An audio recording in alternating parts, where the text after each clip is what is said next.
Olá, colegas. Eu sou Carmita Abdo, atual presidente da Associação Brasileira de Estudos em Medicina e Saúde Sexual, a nossa querida ABENS.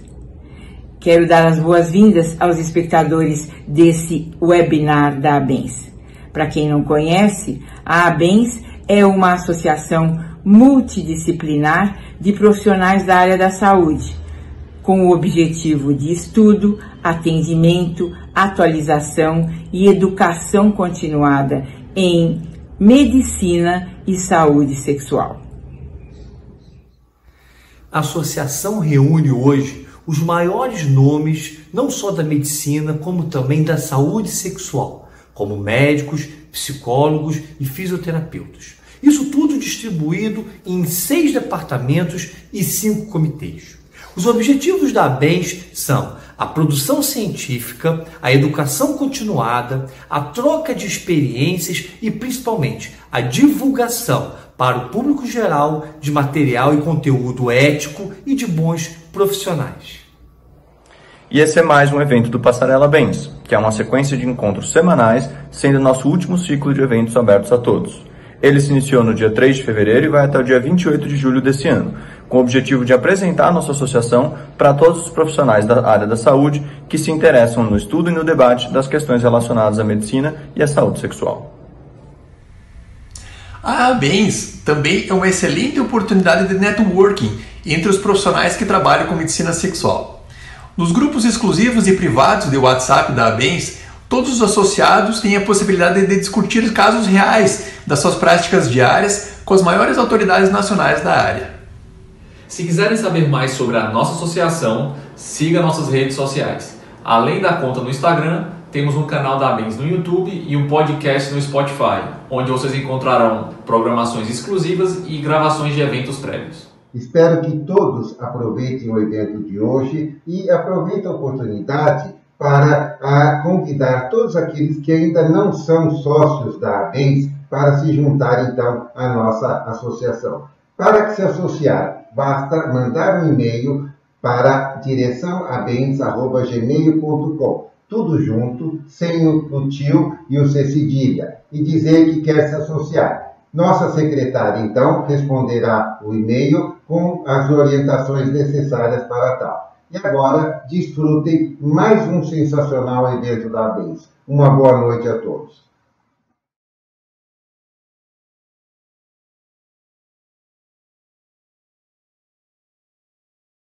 Boa noite e boas-vindas a mais um evento da Passarela ABENS. Hoje, sob a regência do Departamento de Parafilias. Meu nome é Henrique Luiz, sou psiquiatra, preceptor da residência médica em psiquiatria do Hospital de Saúde Mental Professor Frota Pinto, em Fortaleza, onde eu coordeno o atendimento ambulatorial em sexualidade humana, o ATACH.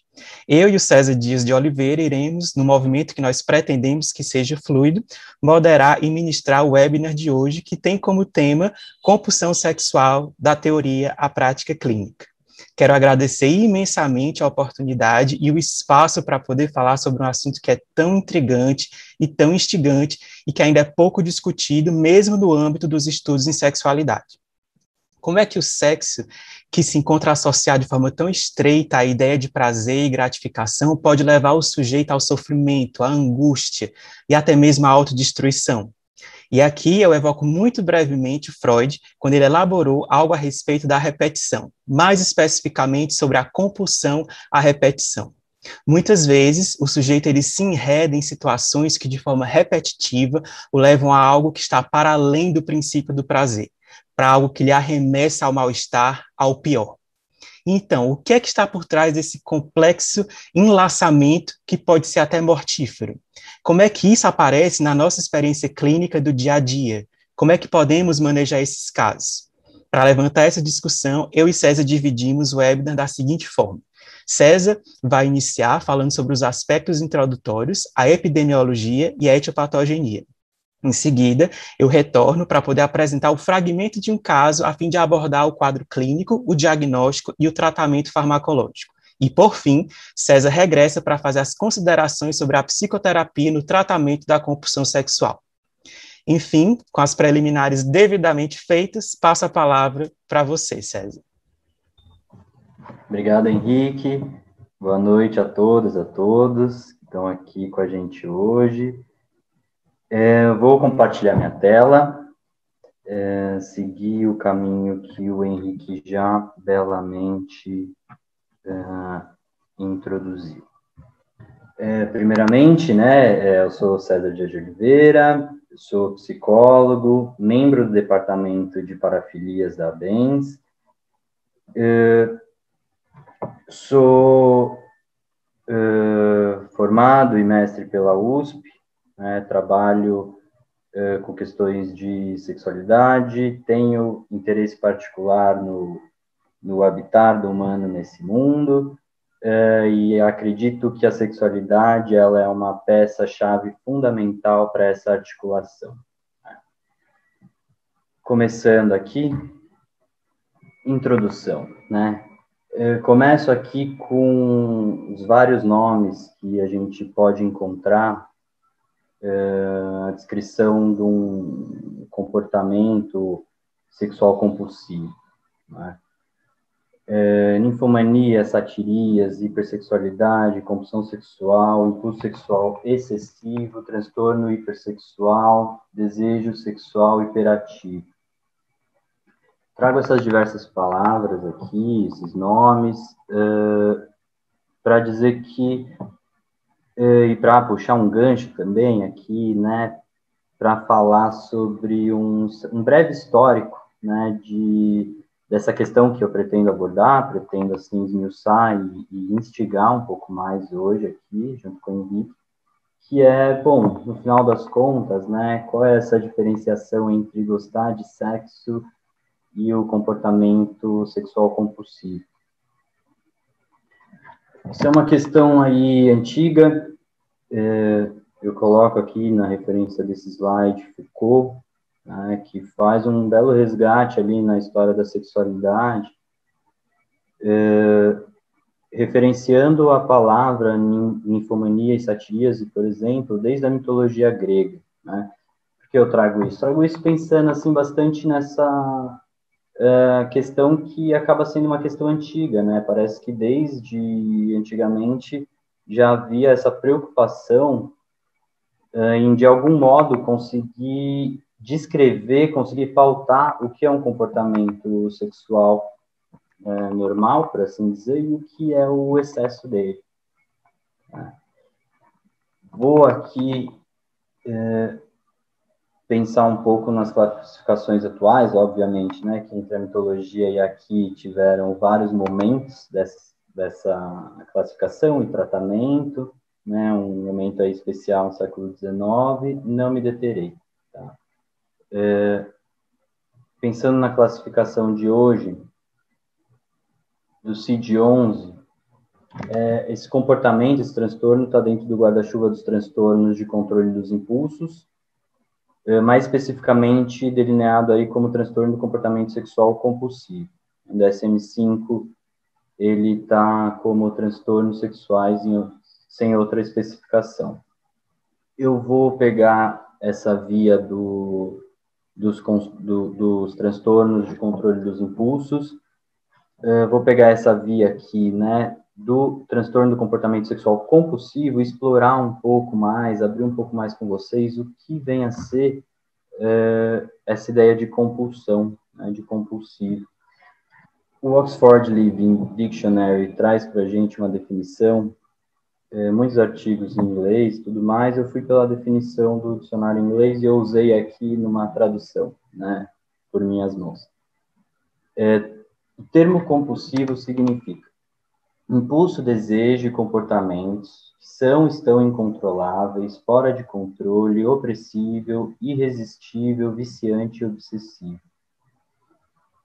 Veja, acho que aqui, pela definição de compulsão, já vai trazendo para a gente uma diferenciação importante entre o gostar e o compulsivo, né? Acho que aqui fica bastante caracterizado assim, a compulsão como algo que não responde ao desejo do sujeito, né? Não responde ao querer do sujeito. Mas sim parece responder a uma certa obrigatoriedade, né? A um ter que, realizar e concluir um ato, uma ação, uma tarefa, por assim dizer. Então, desse modo, acho que dá para a gente ir pensando em compulsão sexual, né? E essa palavra, acho que incontrolável, opressível, irresistível, acho que são palavras assim, importantes também para a gente recuperar mais para frente, no momento da discussão sobre tratamento, sobre diagnóstico, inclusive. Seguindo adiante, compulsão sexual. Então, diferença entre gostar de sexo e ser compulsivo. E eu coloquei normal e versus excessivo. Bom, acho que aqui dá para a gente pensar, né, nisso que eu acabei de falar. E mais uma coisa, né, acho que aqui traz também um lado quantitativo do olhar sobre esse indivíduo que chega até a gente pedindo por alguma ajuda, né, delineando alguma questão no campo sexual, e também acho que dá para a gente pegar via o sofrimento, via algum prejuízo, que fica bastante claro quando a gente começa a investigar a vida cotidiana dessas pessoas, desses pacientes. Então, aqui, essa palavra normal versus excessivo, acho que a gente consegue caminhar e ir pensando nisso, né? Excessivo e não consigo não fazer, né? Não consigo parar, não tenho um controle, não tenho um autocontrole. Isso, obviamente, implica em uma série de desfechos negativos, certo? Sofrimentos e prejuízos, né? Gravidez indesejada, IST, uma vez que quando eu estou nessa compulsão, obviamente que os cuidados vão ficando assim de lado, né? Então, a gente caracteriza, né, a compulsão sexual, né, por esse transtorno compulsivo, né, bastante focado nesse lugar, né, esse lugar qual? Lugar também de um sofrimento, né, a dimensão qualitativa da coisa. Agora, qual a diferença também, né, entre um transtorno parafílico e uma compulsão sexual, que eu acho que super cabe, né, fazer essa diferenciação aqui. Se por um lado, o transtorno parafílico, ele é tido como um transtorno de preferência, o transtorno de compulsão sexual, ele é tomado aqui como um transtorno dito de frequência, né? O que eu quero dizer? Bom, a gente poderia dizer, por exemplo, que todo parafílico, todo transtorno parafílico é também um transtorno de compulsão, mas nem todo transtorno de compulsão é parafílico. A parafilia vai dizer e vai se enredar muito mais, e somente, né, na verdade, isso caracteriza, né, na preferência. Tá? Agora vamos um pouco para a epidemiologia.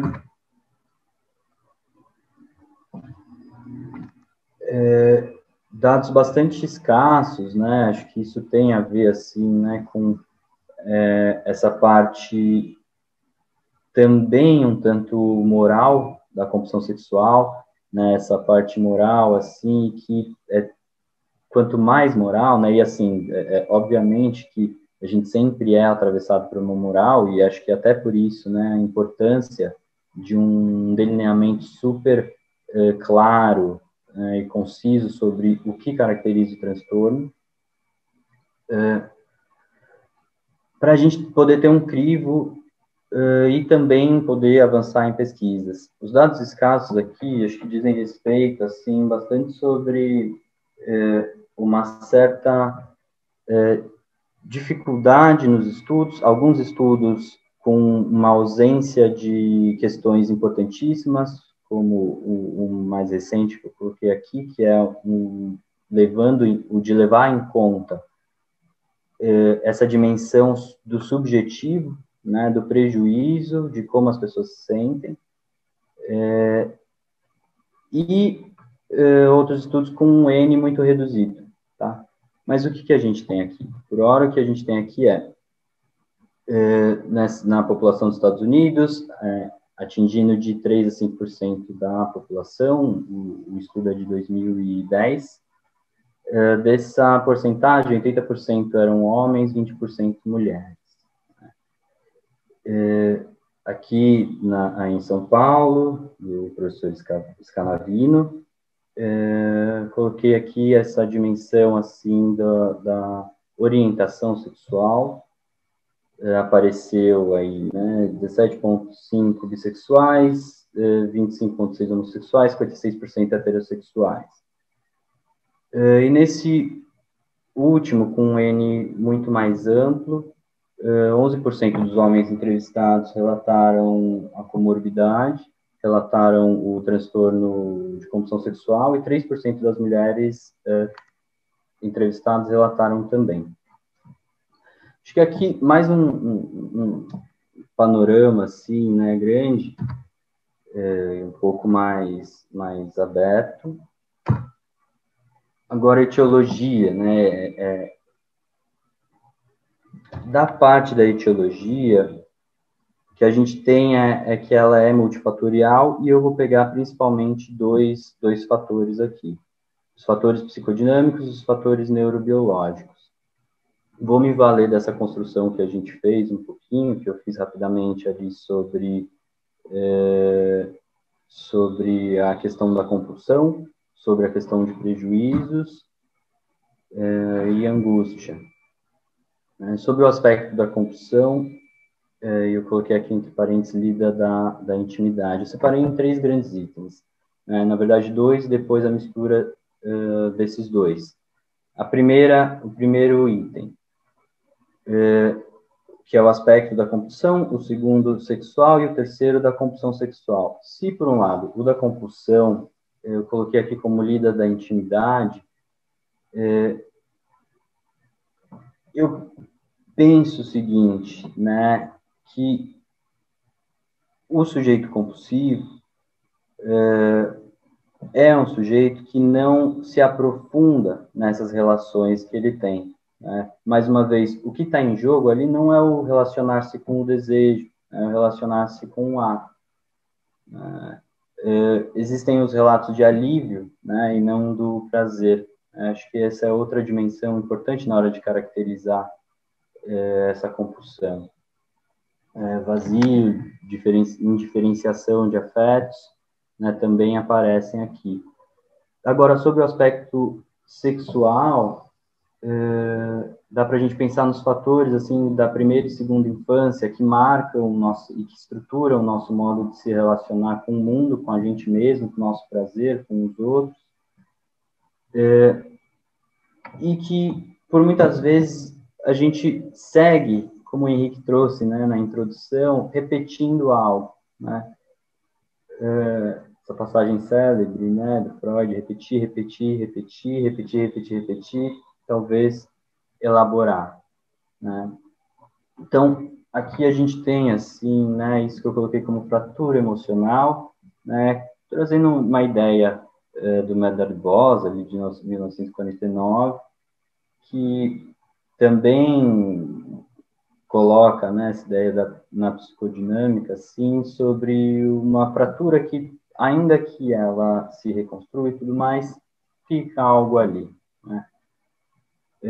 E a gente, muitas vezes, orbita ao redor disso. Traumas e marcas sobre o aspecto de negligência do cuidado, falando de abuso, falando de algumas impossibilidades, muitas vezes, também mais concretas. Sobre o aspecto da compulsão sexual, quer dizer, acho que a compulsão que dá as caras a partir da sexualidade, né? Essa coisa que dá prazer, mas que rapidamente dobra a esquina ali, né? E não é mais pelo prazer da coisa, né? Por outras situações. Agora, os fatores neurobiológicos. Um desbalanço de neurotransmissores, uma condição que responde aí ao sistema de recompensa, né, totalmente assim atrelado, né, esses 2 fatores, eles dizem da mesma coisa, né? Conversam entre si, né? Não dizem exatamente a mesma coisa, obviamente, né? Mas conversam entre si. Aqui é a condição que responde ao sistema de recompensa, motivação e sistema de recompensa cerebral, regulação do afeto e inibição comportamental. O Henrique vai, assim, falar um pouco mais disso na hora do tratamento farmacológico.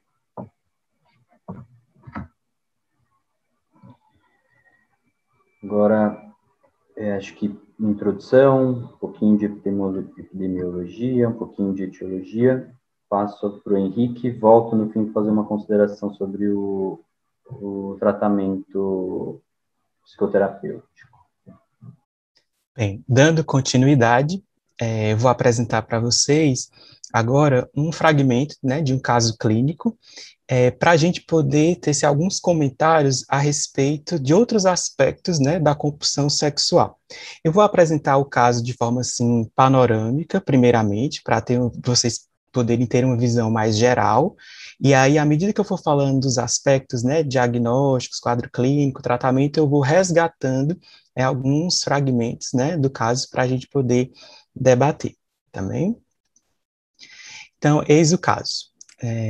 Paciente, 40 anos, homem cisgênero, orientação heterossexual, casado, 2 filhos, ensino superior completo, empresário católico. Chegou com a queixa principal: gosto muito de sexo. E aí ele vai contar que a partir dos 12 anos, ele começou a perceber que tinha frequentes pensamentos e fantasias de conteúdo sexual. Geralmente era ele imaginando que ele estava fazendo sexo com mulheres que ele via no cotidiano, né, da vida dele, ou que ele via na TV, ou em escassos materiais pornográficos a que ele tinha acesso na época. E isso era associado com uma prática de masturbação que ele considerava excessiva, muito embora ele não consiga quantificar como era nessa época. A partir dos 18 anos, quando ele começou a ter experiências sexuais com parcerias, além da masturbação, quanto mais, ele passou a ter progressivamente também um aumento no número das relações sexuais com mulheres variadas. Então, ele chegou a ter, em uma mesma semana, né, relações sexuais diversas com mais de 10 mulheres diferentes, tendo momentos em que ele chegava a ter relações sexuais com mais de 10 mulheres em um mesmo dia. Depois que ele casou, né, ele passou a ter relações sexuais com a esposa, mais ou menos numa média semanal, mas isso não era o suficiente para ele, de tal maneira que ele empreendeu vários relacionamentos extraconjugais. E aí ele vai dizer que ele investe demasiado tempo em aplicativos de relacionamento, e isso veio a partir do advento, né, das redes sociais, com esse intuito de marcar encontros sexuais. E devido a essa alta frequência sexual, ele já deixou de atender a compromissos do trabalho, bem como já abdicou de momentos de interação com a família. E mesmo tendo a percepção disso, ele tem dificuldade para interromper essa dinâmica que se estabeleceu. Esse quadro ele não se modificou nem mesmo quando ele sofreu um acidente, fraturou um dos pés, foi submetido a um procedimento cirúrgico, mas com 3 dias de pós-operatório ele disse que não conseguiu se controlar devido à vontade de fazer sexo, e aí acessou as redes, os aplicativos para poder marcar vários encontros. Então, mesmo ele sabendo que estava se arriscando, ele dirigiu com o pé ainda em recuperação e se esforçou para fazer umas adaptações nas posições sexuais para que ele não precisasse do apoio desse pé que ainda estava machucado. Muitas vezes, devido a essa alta frequência sexual também, ele já chegou a fazer uso de inibidores da fosfodiesterase tipo 5, por exemplo, sildenafila, tadalafila, para poder manter a ereção. Também já contraiu ISTs como gonorreia, sífilis, por não usar preservativo em grande parte dessas relações. Afirma já ter feito sexo com tantas pessoas e das mais variadas formas que ele acredita já ter realizado todas as suas fantasias. Mas ainda assim ele continua a se lançar a experiências sexuais novas. Por exemplo, um certo dia, ele levou para a própria casa uma das secretárias de sua empresa para poder fazer sexo com ela na sala de casa, enquanto a esposa dormia no quarto. A intenção era elevar a excitação sexual, né, naquela situação, devido ao risco de ser flagrado. E o que foi que aconteceu? Efetivamente, a esposa surpreendeu ele e a secretária fazendo sexo na sala. Houve uma grande discussão. A esposa tentou suicídio por ingestão de comprimidos e sobreviveu. No entanto, o paciente ficou muito abalado com isso. E a partir daí foi que ele entendeu, começou a ter essa percepção de que havia algo que estava lhe trazendo prejuízos, e ele buscou, então, um atendimento profissional. Até então, ele tinha uma noção dos prejuízos, mas não era o suficiente para ele poder ter essa atitude como ele teve. Trago também alguns dados dos antecedentes pessoais. Com 1 ano de idade, ele foi submetido a uma cirurgia por ter nascido com hipospade. Né? E aí essa cirurgia deixou uma cicatriz que esteticamente o incomoda muito, e ele teme que as parceiras o rejeitem por ele ter essa cicatriz no pênis. Ele também vai dizer que era uma criança que não tinha vergonha de andar pelado publicamente, tinha o hábito de urinar nas pessoas que passavam pela rua, e isso era interpretado como brincadeira de criança por esse entorno social onde ele vivia. Por volta dos 6 anos, ele se defrontou com a primeira cena sexual, que foi os pais fazendo sexo, e ele disse que ficou muito impactado com isso, experimentando um misto de nojo e de vergonha. Na adolescência, durante um banho coletivo com colegas do futebol, ele ouviu por parte desses colegas comentários jocosos sobre a cicatriz e sobre o tamanho avantajado do pênis dele. Esses colegas do futebol disseram para ele que, devido ao pênis dele ser tão grande, ele iria ter dificuldades para manter a ereção quando ele precisasse do pênis para ter as relações sexuais. E isso deixou ele muito preocupado desde então, de tal maneira que ele associa isso as relações sexuais que ele passou a ter. Toda vez que ele vai ao encontro sexual, ele tem que provar para si mesmo que ele vai conseguir manter a ereção, que vai satisfazer a parceira. No entanto, ele não consegue estabelecer vínculos emocionais e de intimidade com essas parceiras.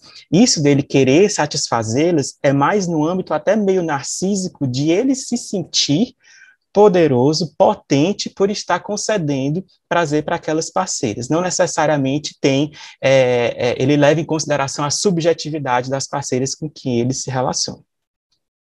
Bem, a partir daí, vou trazer para vocês aqui os principais elementos encontrados no quadro clínico da compulsão sexual.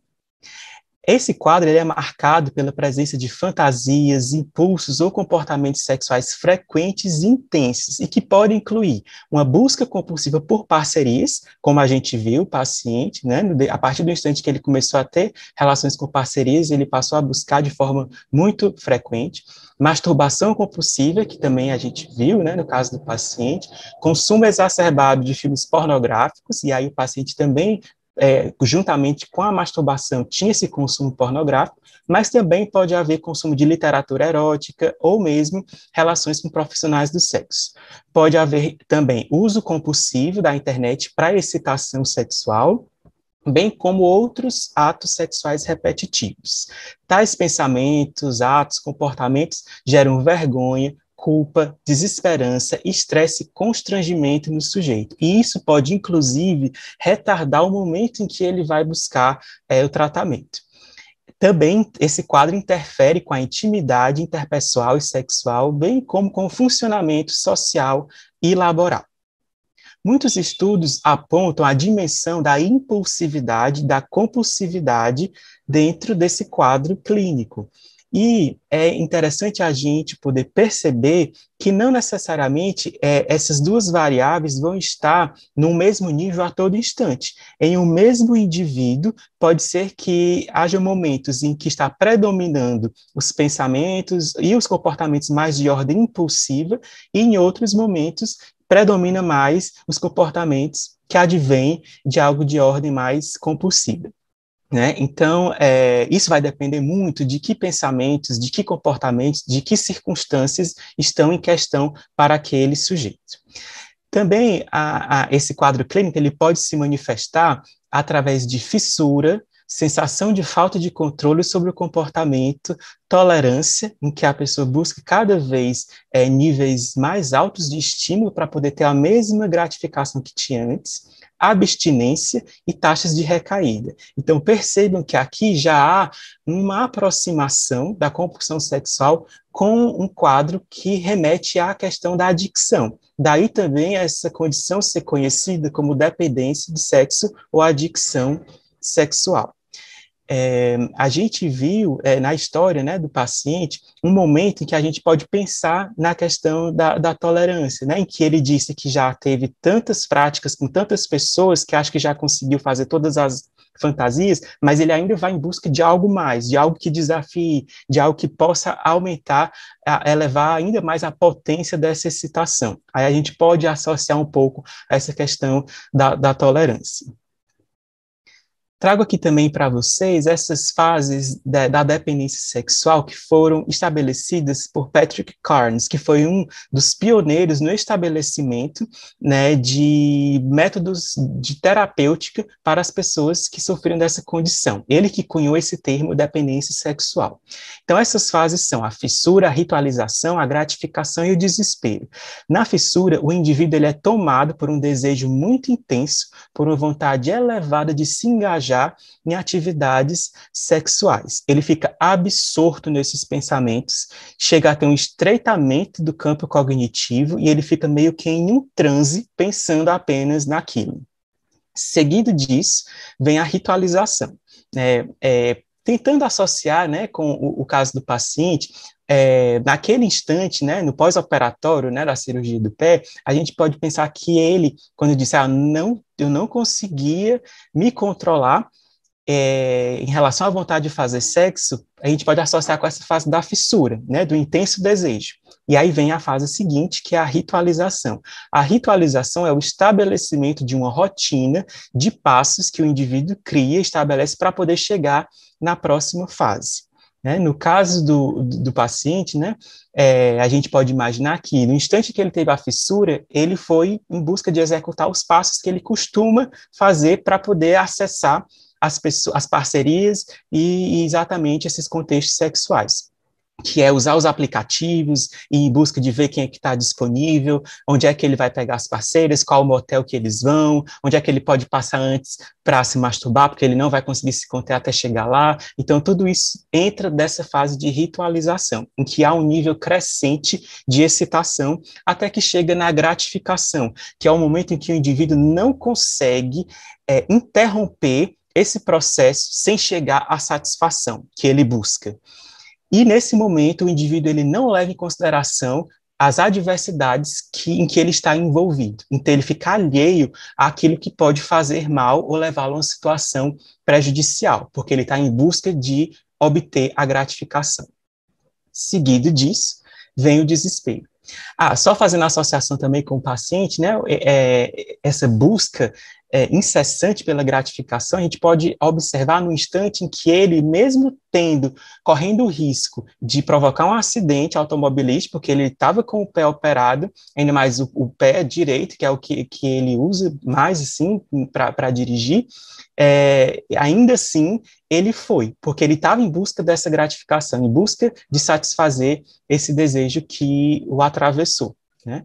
E aí vem em seguida o desespero, em que o indivíduo se sente envergonhado, com remorso, sofre com angústia, mal-estar devido ao que aconteceu. No caso do paciente, ele não traz isso de forma tão significativa até o instante em que houve a tentativa de suicídio da esposa. Né? E aí, depois que passa esse momento do desespero, reinicia-se o ciclo, né? Aí volta novamente para a fissura e o ciclo se deflagra mais uma vez.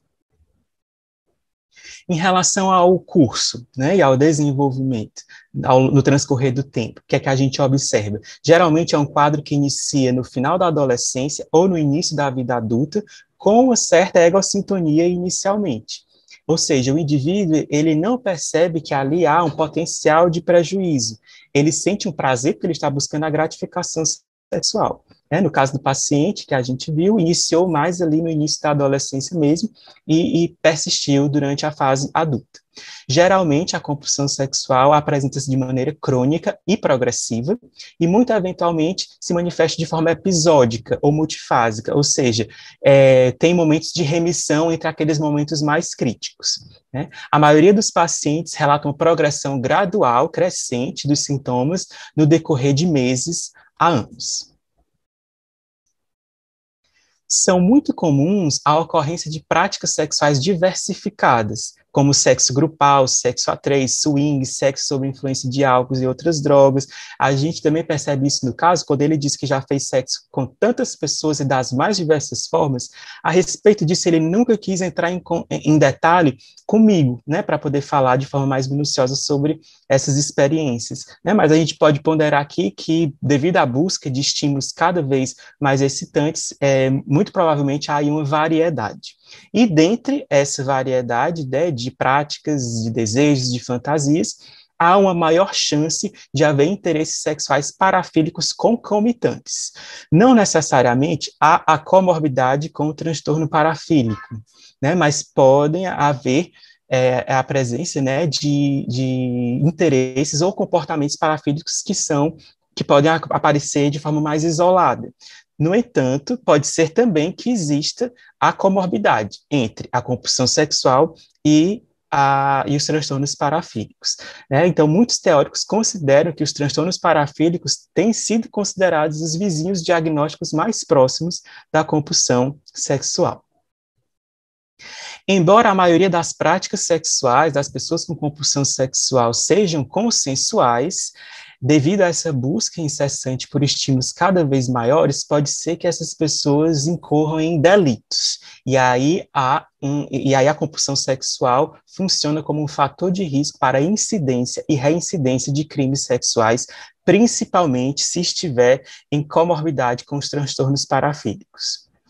Como a gente viu no caso, houve uma demora muito grande no decorrer do tempo para o paciente buscar o tratamento. E é isso que a gente observa muito na prática clínica. Geralmente, isso vai coincidir com algum problema de ordem judicial, legal, ocupacional ou familiar, para que o indivíduo veja que ele está se colocando em situações de risco ou que está tendo prejuízos devido às suas práticas sexuais ou devido a essa forma de se relacionar com o sexo.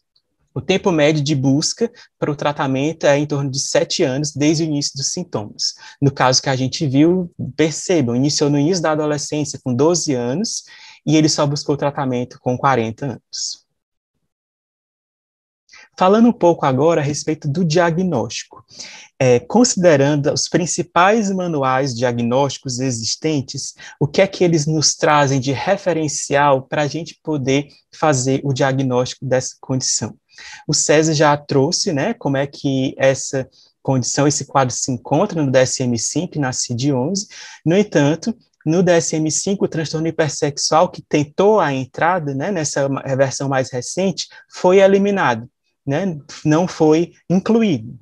E aí a Associação Psiquiátrica Americana, que é a responsável pela confecção do DSM-5, alegou que há uma falta de evidências científicas suficientes de que esses critérios propostos representem realmente uma síndrome clínica distinta, muito embora esses critérios diagnósticos tenham sido validados num estudo multicêntrico.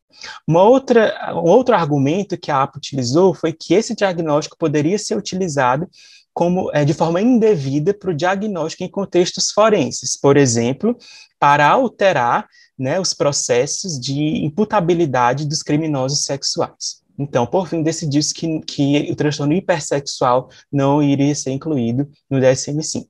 Por sua vez, a CID-11, né, incluiu na parte de transtorno de controle do impulso, né, o transtorno do comportamento sexual compulsivo. E isso não é propriamente uma novidade, uma vez que esse quadro já se encontrava representado na CID-10, sob a designação de apetite sexual excessivo dentro da seção de disfunções sexuais. Então, o que a gente assiste no momento é um desdobramento a respeito desse quadro clínico. E a alocação dessa condição né, do transtorno do comportamento sexual compulsivo dentro do transtorno de controle do impulso não passou incólume a críticas de profissionais da medicina sexual, que acharam que essa condição diagnóstica deveria ter sido incluída nas condições relacionadas à saúde sexual e não dentro dos transtornos mentais.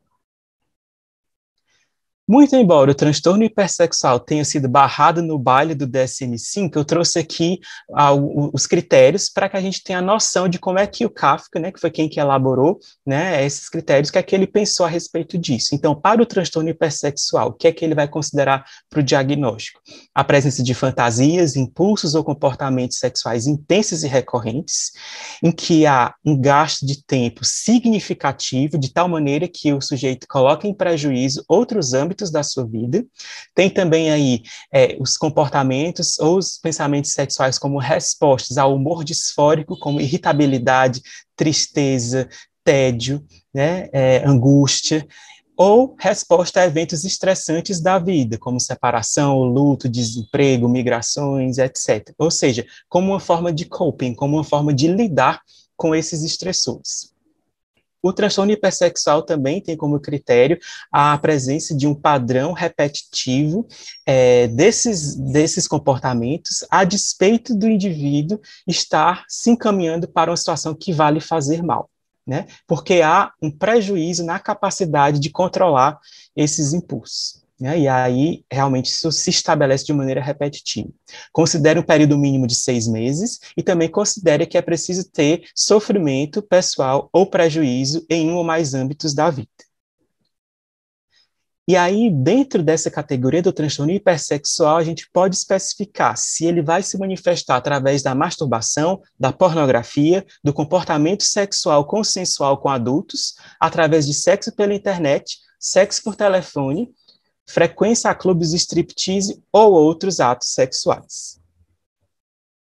Por sua vez, né, a CID-11, que permitiu, né, o passe livre para essa categoria diagnóstica do transtorno do comportamento sexual compulsivo, o que é que vai trazer? Tem algumas similaridades com o transtorno hipersexual, mas tem também algumas diferenças.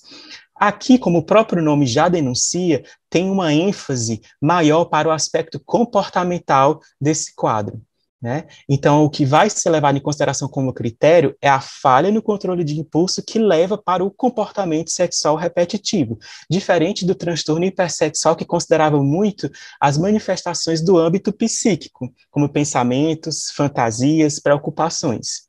E aí, o que é importante que a gente perceba? É que, ao utilizar os critérios, né, da CID-11, a gente pode estar eliminando ou deixando de ver aqueles pacientes que sofrem apenas com esse âmbito mais psíquico, mais cognitivo das preocupações ou das fantasias sexuais, que, segundo alguns estudos, são a minoria das manifestações, talvez menos de 1%, mas que existem. Então, a gente precisa levar isso em conta ao fazer o diagnóstico.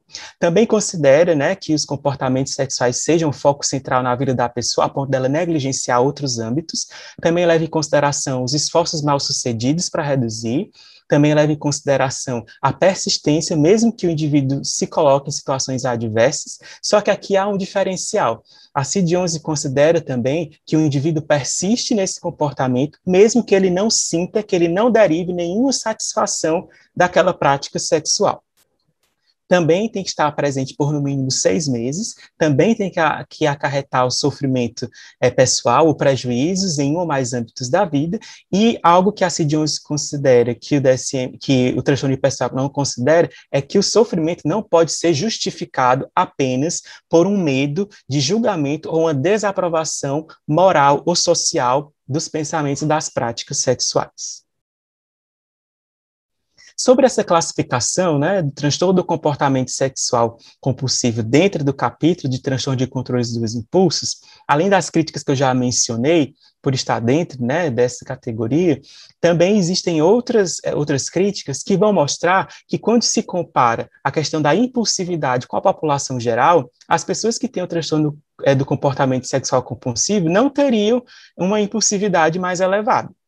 Então, como é que vai ser considerado um transtorno de controle de impulso? E aí, muitos teóricos consideram que essa que esse quadro se aproxima mais dos transtornos de dependência, né, das adicções. E o que é que a gente pode extrair disso? Que esse é um quadro muito complexo, muito heterogêneo, a gente tem que tomar muito cuidado quando for fazer o diagnóstico. Os manuais são importantes para guiar, sim, as pesquisas ou mesmo a nossa prática clínica, mas nós não devemos nos apegar de forma inflexível e rígida a isso, porque nós temos que considerar a singularidade do sujeito. Como é que essas manifestações vão aparecer na história particular de cada pessoa, tomando muito cuidado com as pessoas que se auto-intitulam como adictos ou compulsivos sexuais, porque muitas vezes na prática não são. Então a gente tem que entender o que é que elas querem dizer dentro do seu universo simbólico com essas palavras. E aí a gente vai levar em conta como é que essas manifestações vão aparecer de forma singular, no desenvolvimento e o curso, o contexto cultural, inclusive religioso, idade, gênero, orientação sexual, dentre outros critérios também.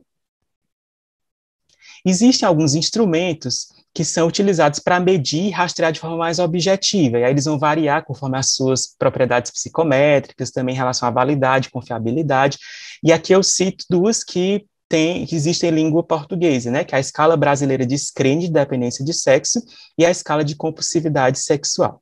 Também cito aqui uma escala que foi desenvolvida muito recentemente, publicada no ano passado, que leva em consideração os critérios da CID-11. Em relação ao diagnóstico diferencial, a gente vai fazer com o quê? Né? A gente vai tomar muito cuidado, né, para ter esse discernimento entre a compulsão sexual e os transtornos parafílicos, né, como o próprio César já comentou essa diferença, também em relação aos transtornos do espectro obsessivo-compulsivo, e aí no caso do TOC, as obsessões e as compulsões de conteúdo sexual levam o sujeito a experimentar isso de uma forma mais egodistônica, enquanto que na compulsão sexual é uma expressão que vai muito mais na egossintonia, é algo que pode nos ajudar a discernir isso. Também fazer com o transtorno bipolar, porque no transtorno bipolar existem as fases hipomaníaca e maníaca, em que há uma hipersexualidade que é secundária a esse transtorno de humor. Então, a gente pode até fazer o diagnóstico da comorbidade, mas a gente tem que ver se essa hipersexualidade ela persiste mesmo nos momentos de estabilidade de humor, ou seja, na eutimia. Também podemos fazer o diagnóstico diferencial com TDAH e transtornos de personalidade, que podem cursar com uma impulsividade. Então, a hipersexualidade ela pode ser só secundária à impulsividade dessas condições.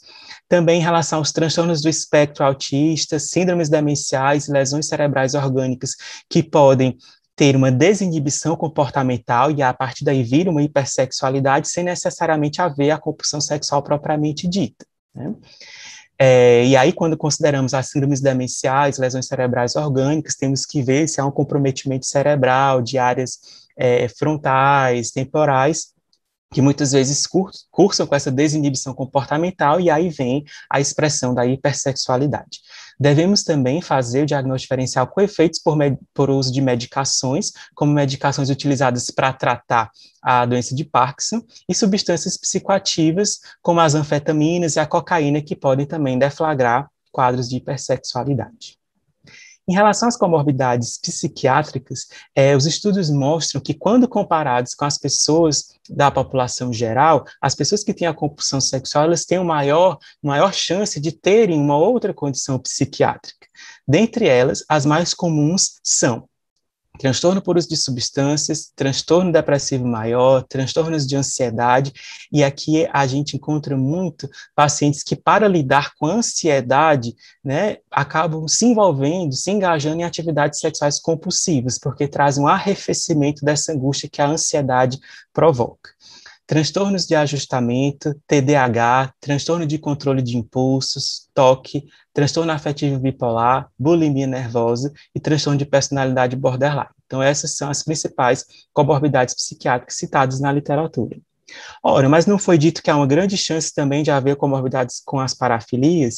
Sim, no entanto, as pesquisas elas são ainda muito incipientes, ao analisar essa associação. E aqui eu encontrei um estudo que foi avaliar a presença de parafilias, não propriamente de transtornos parafílicos, mas sim das parafilias em indivíduos que se auto-intitularam como adictos sexuais. E aqui a gente vê que dentre essa amostra, 60%, né, foi caracterizado ali como havendo a presença de parafilias, sendo que as principais foram voyeurismo, exibicionismo, fetichismo, pedofilia, sadomasoquismo, frotteurismo e travestismo. Também há uma relação com as disfunções sexuais, principalmente a disfunção erétil. E aqui tem algo interessante, porque aquelas pessoas com compulsão sexual, que têm uma masturbação compulsiva frequente, associada à pornografia, muitas vezes no comportamento solitário não apresentam disfunção erétil. No entanto, quando vão para o sexo com a parceria, tem falha nas ereções. E isso pode estar associado com a habituação aos estímulos da pornografia, e aí quando o indivíduo passa para a prática sexual, né, na realidade factual com a parceria, não consegue se estimular de tal forma que provoque a excitação. Bem como a gente sabe que há uma evitação da intimidade e há um sentimento de vergonha por parte de muitas pessoas, né, com compulsão sexual. Passando agora para as considerações sobre o tratamento. Quais são os objetivos do tratamento da compulsão sexual? É eliminar? É aniquilar a sexualidade da pessoa?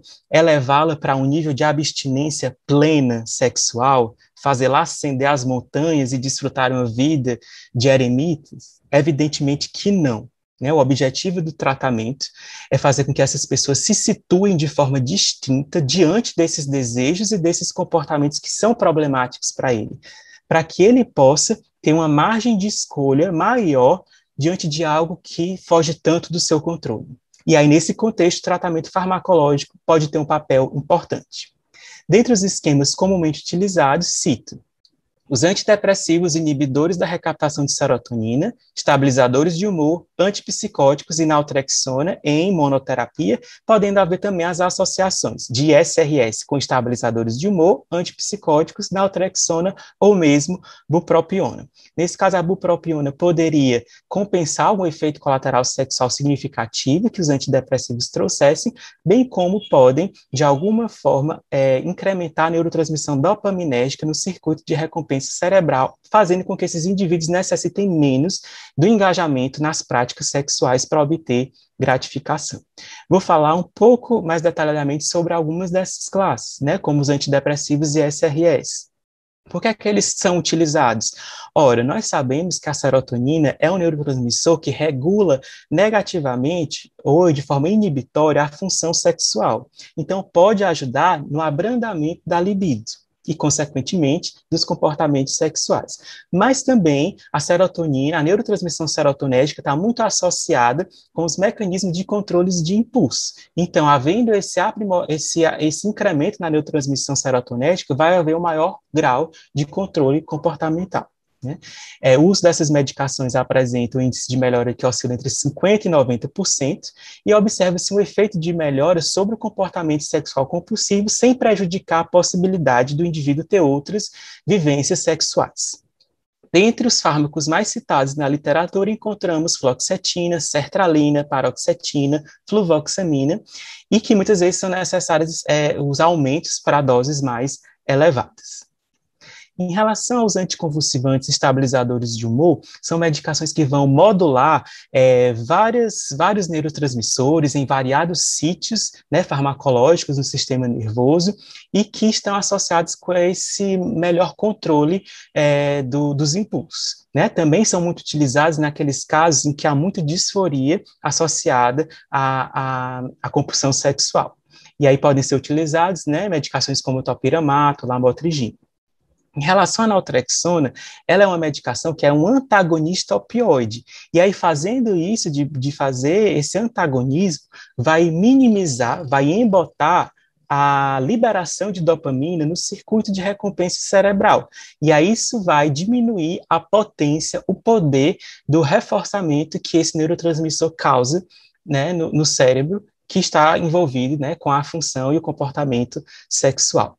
Então, a naltrexona pode ajudar reduzindo fissura, desejo e comportamentos sexuais compulsivos. As doses utilizadas, elas são maiores do que aquelas que são costumeiramente utilizadas para dependência química, podem chegar até 150 miligramas dia. Nesse caso, é importante fazer um monitoramento da função hepática devido ao seu efeito hepatotóxico. E devido a essas considerações, e até mesmo em relação de se tornar um tratamento mais caro, né, devido às altas doses, pode-se reservar a naltrexona para os casos refratários.